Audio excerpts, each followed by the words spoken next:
Hoy vamos a hablar en este vídeo de Spring versus los EJBs.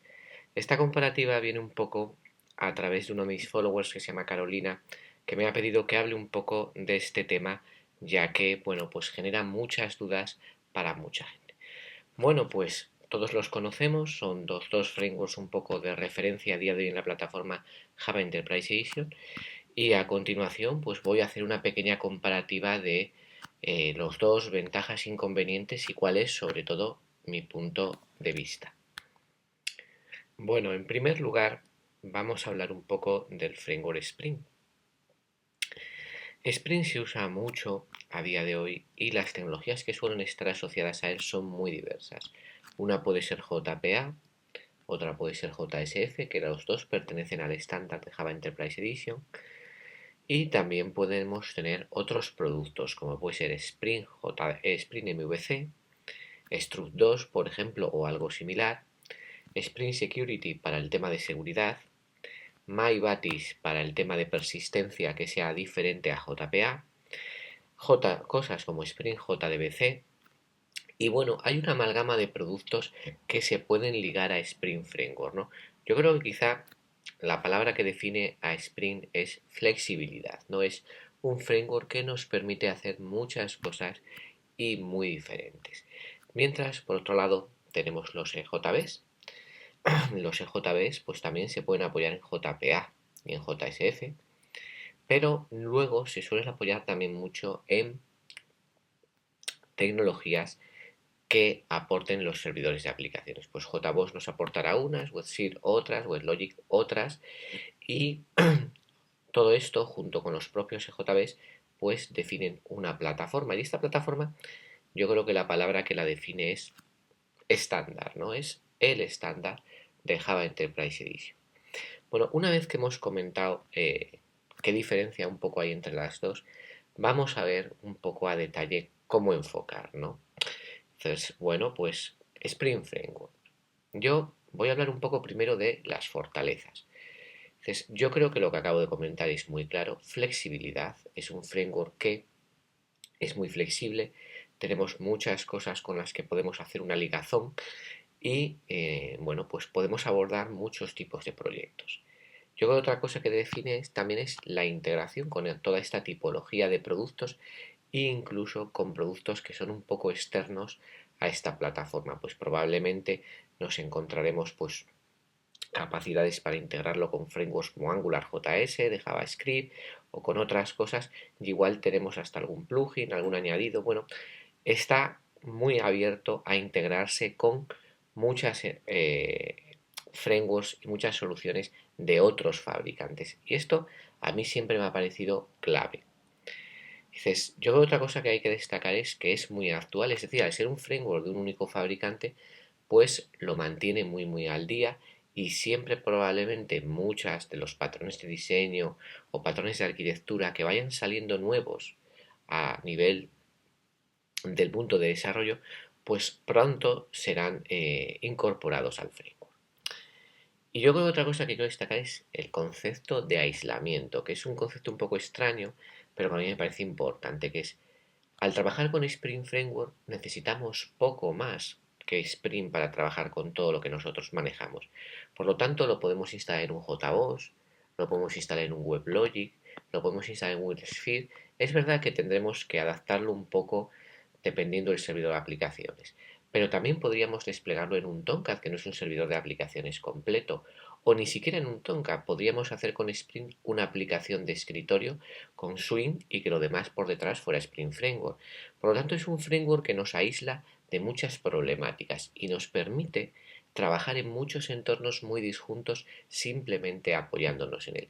A mí esta siempre me ha parecido una de sus fortalezas más importantes. Pero también hay debilidades, ¿no? No vamos a hablar solo de lo bueno, ¿no? Dices, para mí, cada día es un framework más complejo, es decir, hace falta bastante tiempo para hacerse con él y los conceptos que agrupa no son conceptos evidentes para la mayoría de la gente. Hay que contar con expertos de Java Enterprise Edition, pero yo diría que expertos muy avanzados, porque muchas veces esa integración entre las distintas partes, ¿no? pues puede ser bastante compleja y no es trivial. Yo me he encontrado en situaciones en las que no es tan evidente configurar la seguridad o configurar MyBatis con no sé qué, con esto, con lo otro, integrándolo de tal manera. Bueno, siempre hay que contar con bastantes expertos. No es un estándar y eso también tenemos que tenerlo en cuenta, ¿vale? Y el soporte de Java Enterprise Edition por parte de los fabricantes de aplicaciones puede ser algo más limitado. Bueno, pues esto es un poco resumiendo las capacidades, fortalezas y debilidades de Spring Frame. Vamos ahora a abordar la otra parte, la parte de los EJBs. Es bueno, en los EJBs las cosas tienen otro enfoque, ¿no? Yo creo que las fortalezas es primero que es el estándar y eso es algo importante.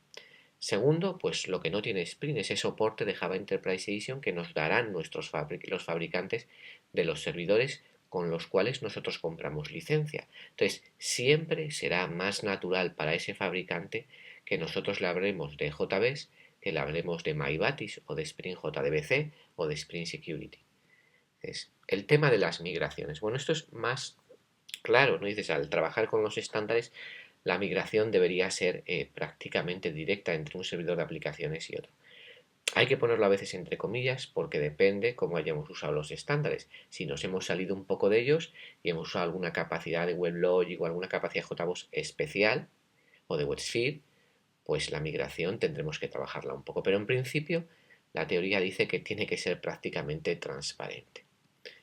Y yo creo que por otro lado también el concepto de homogeneidad, es decir, es una plataforma muy pensada, hay una gran homogeneidad entre todas las anotaciones de todos los servicios web, de JSF, de los propios EJBs, y nos vamos a encontrar una plataforma que en ese aspecto pues es más sencilla de usar a veces que un framework como Spring que tiene mil cosas que configurar en muchas ocasiones. Yo creo que también hay un plus de lo que nos aporten adicionalmente los fabricantes, ¿no? De nuevos productos, de extensiones, pues nos podemos encontrar que resulta que un WebLogic pues te aporta dentro de los EJBs pues unas capacidades especiales para los EJBs que igual otros fabricantes no soportan o lo soportan de otra manera. Pero también hay debilidades, ¿no? Vamos a hablar un poco de ellas, que es pues que solo cubren los estándares. Entonces, si nos salimos de ahí o tenemos necesidad de salirnos, pues tendremos problemas, ¿vale? Porque los estándares llegan hasta donde llegan. Yo también quería destacar aquí el tema del alineamiento. El tema del alineamiento es que cuando yo compre una licencia de servidor de JBS, normalmente me alineo con un fabricante. Vamos a suponer en este caso que sea WebLogic. Pues hay que andarse con ojo porque el fabricante nos va a intentar colocar toda su gama de productos, toda, ¿sabes? Porque al final son licencias que ellos venden. De esto hay que tener claro que habrá productos geniales y otros que no tanto.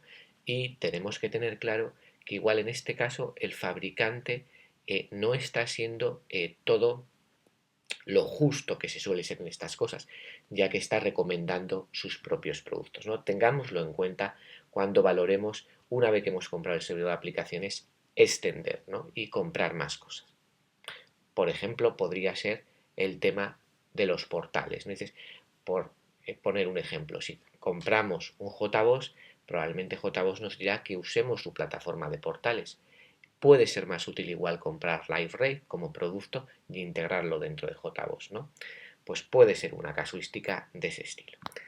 No tan al día. Dice, esto ya es más dudoso. Es verdad que los estándares no están tan al día, no están tan a la última como Spring Framework. Pero a veces es también muy interesante no estar a la última de lo último, sobre todo si estamos en plataformas de alta criticidad. Es mejor estar un pasito por detrás. Entonces, aunque lo he puesto dentro de las debilidades, depende de la casuística. Y bueno, también yo creo que hay que destacar que hay mucha gente que estos últimos años ha usado mucho Hibernate, ha usado mucho Spring Framework y no hay tanta gente que tenga experiencia con el mundo de los EJBs. Bueno, pues nos pueden faltar gente con la experiencia suficiente.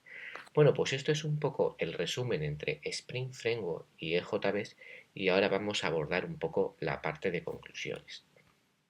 Bueno, En las conclusiones, ¿qué vamos a comentar? Bueno, yo creo que primero hay que valorar el tema de la variabilidad, es decir, cuántos son los tipos y tipologías de aplicaciones que tenemos que construir.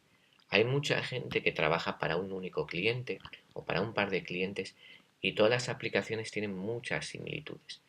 En ese caso, probablemente sí al cliente le encaja los EJBs, probablemente pueda ser una buena solución. Sin embargo, si nosotros trabajamos para muchos clientes, habrá mucha variabilidad entre ellos. Por lo tanto, será mejor para nosotros elegir como framework de referencia Spring Framework, ya que nos permitirá abordar situaciones más diversas. Yo otra cosa que hay que preguntarse es los estándares y las coberturas, ¿no? Y dices, si nosotros trabajamos para pocos clientes y lo que vemos es que sus necesidades, los estándares los cubren muy bien, los EJBs encajarán perfectos. Eso sí, hay que recordar qué versión de los estándares. Probablemente Java Enterprise Edition 5 se queda un poco corta y hay que ver que para usar J Enterprise Edition es mucho mejor usar la 6. Y yo creo que una cosa que muchas veces no comentamos es el tema de la cultura. Cuando hablamos, no, que si Spring Framework es mejor, que si los EJB son mejores, que si esto, que si lo otro, hay que hacerse también una pregunta que para mí es clave, que es ¿qué cultura de empresa tenemos a nivel de desarrollo? ¿Tenemos 8 años de experiencia en Spring Framework? ¿Los vamos a tirar a la basura para pasarnos a lejos EJBs que son muy similares? Eso no tiene mucho sentido. ¿Es mejor seguir con Spring o es mejor seguir con EJB si ya los teníamos? ¿De acuerdo? Entonces, la cultura es clave y si ya tenemos una experiencia previa muy alta en una de las dos plataformas, probablemente es mejor quedarse en ella antes que saltar, salvo que tengamos una necesidad muy crítica. Por ejemplo, puede ser que alguien nos pida un proyecto específico sobre una de las dos, entonces no nos queda más remedio. O puede ser que tengamos que trabajar pues con una base de datos de legado muy antigua y alguien nos haya dicho que MyBatis nos puede encajar muy naturalmente. Bueno, pues en ese caso usaremos Spring y sumaremos MyBatis. Pero el tema de la cultura también es clave a la hora de decidir qué usar, ¿no? Hay que calcular que la experiencia previa nos suma mucho y nuestros desarrolladores nos podrán aportar ideas. Bueno, pues con esto acabo este vídeo que ha sido un poco más largo de lo habitual y espero que os haya sido útil. Nos vemos en el próximo.